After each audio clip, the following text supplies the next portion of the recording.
Nico points at her bare feet. Better put on some shoes. Remember last year? Lydie leaves the room and returns wearing gardening clogs and swimming goggles to make Nico laugh, which he does. I love it, he says. Captain Safety. Ready? Lydie nods. Nico cranks the oven to high broil. They peer through the grimy frame of the oven window. The meat broils furiously, geologic time in fast motion, 1,000 ancient volcanoes, the surface of the moon. Nico flicks off the oven light and they return to their places, facing one another. I love this one, he says, grinning. Me too, she says, smiling back. Smoke seeps out of the oven, threading towards the ceiling. Nico and Lydie don't move. The alarm goes off, screaming intermittently like some heinous, unmated bird demanding to be loved. Lydie looks at the alarm, then back to Nico, waiting for his signal. Finally, Nico nods. He tosses Lydie a towel and opens the oven door to a fresh rush of smoke. Lydie flaps her towel at the ceiling. Nico lifts the black, ruined meat out of the oven and takes a wide, choreographed step backwards, Lydie taking an equally large step out of his path, like they're doing a courtly, old-century dance. One arm stretched out, towel in hand, Lydie swiftly, deliberately spins away from Nico and smacks the vase of flowers off the table. Picture this part in slow motion. Lydie's careful arrangement flying in a low arc across the small kitchen, water heaving out of the vase, individual flowers bolting and spinning apart like space debris. When the vase hits the floor, the cheap glass shatters so thoroughly it seems to dissolve. A zillion annoyances they'll be picking out of their feet for months.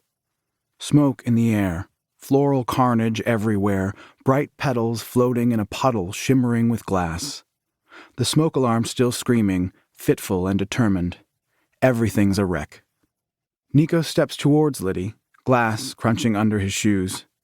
He holds her face in both hands and kisses her. Happy anniversary. Before. 3rd anniversary, day 249.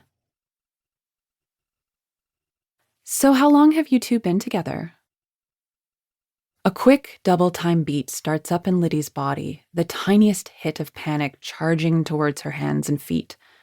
It's the same flutter she gets from counting change, coins flattening into small doses of nonsense, shining unaccountably in her hand. Or back to grade 9 math, welling with frustration over ratios, fractions, memorizing truths she could never get to make sense to her. How a negative, less than nothing, crosses the line back into positive when you multiply it by more nothingness. How is that possible? The woman Lydie's talking to is wearing a gray dress covered in creamy polka dots, made to look like they've been dabbed by paintbrushes of varying sizes. Her name is possibly Haley, or Kaylee, or even Bailey. They were just introduced, and Lydie missed it, concentrating too hard on her own name to take in someone else's.